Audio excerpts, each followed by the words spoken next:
भारत के बढ़ते कदमों को रोक पाना अब नामुमकिन सा है। जिस तरह से चीन को जवाब दिया गया है उससे ये साफ है कि भारत किसी के भी दबाव में आकर अब झुकेगा नहीं और दोगुनी रफ्तार से जवाब देगा, ताकि सामने वाला ये समझ जाए कि उसने भारत से भिड़कर बहुत बड़ी गलती कर दी है। और यहाँ पर चीन की एक गलती से भारत में राष्ट्रवाद की भावना तेज हो चली है। जैसा कि चीन का बहिष्कार और भारत में बनी चीज़ों का इस्तेमाल इसमें शामिल है। ये भारत के बड़े बाजार का ही नतीजा है कि आज भारत में हर कोई निवेश की इच्छा दिखा रहा है। इसी कड़ी में जापान, जर्मनी, अमेरिका और अब हाल ही में ताइवान भारत में निवेश की रुचि दिखा चुके हैं। अब आप समझिए कि इस बार चीन की विस्तारवादी नीति ही उस पर भारी पड़ गई है। और यही सब देखते हुए विदेश मंत्री एस जयशंकर ने भारत के साथ रणनीतिक साझेदारी में 6 दशक लगा देने को लेकर अमेरिका पर जबरदस्त तंज कसा है। उन्होंने कहा है कि अमेरिका ने अब भारत की कीमत समझी है। उम्मीद है कि अब अमेरिका को अपने गुणागणित के हिसाब से भी भारत की दोस्ती ठीक लग रही होगी।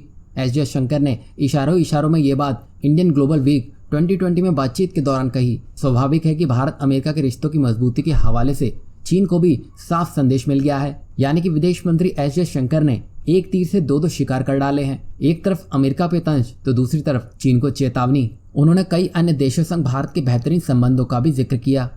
अमेरिका के सवाल पर विदेश मंत्री ने कहा कि पिछले 4 राष्ट्रपतियों ने भारत के साथ रिश्ते मजबूत करने पर बल दिया और इसी का नतीजा है कि आज दोनों देशों के संबंध बेहद मजबूत हैं। जयशंकर ने कहा, यूएस के कम से कम 4 राष्ट्रपति यानी कि Barack Obama, George Bush, Donald Trump और बिल क्लिंटन सभी इस बात से सहमत थे कि भारत के साथ संबंध मजबूत किए जाएं। और विदेश मंत्री एस जयशंकर ने आगे कहा कि भारत अमेरिका के रिश्तों की दिशा क्या हो ये सुनिश्चित होने में 6 दशक लग गए, मगर बीते वक्त में हुए नुकसान की भरपाई भी हो रही है। विदेश मंत्री यही नहीं रुके। उन्होंने तंज भरे लहजे में कहा, उम्मीद है कि अमेरिका के लिए भारत की दोस्ती उस गुणागुणित के लिहाज से भी महत्वपूर्ण साबित होगी जिसके जरिए वह दुनिया को तौला करता है। एस जयशंकर ने आगे कहा कि हो सकता है कि इसमें से कुछ हमारे चार्म की वजह से हुआ हो, मगर मुझे लगता है कि इसमें उनकी सोच की बड़ी भूमिका है।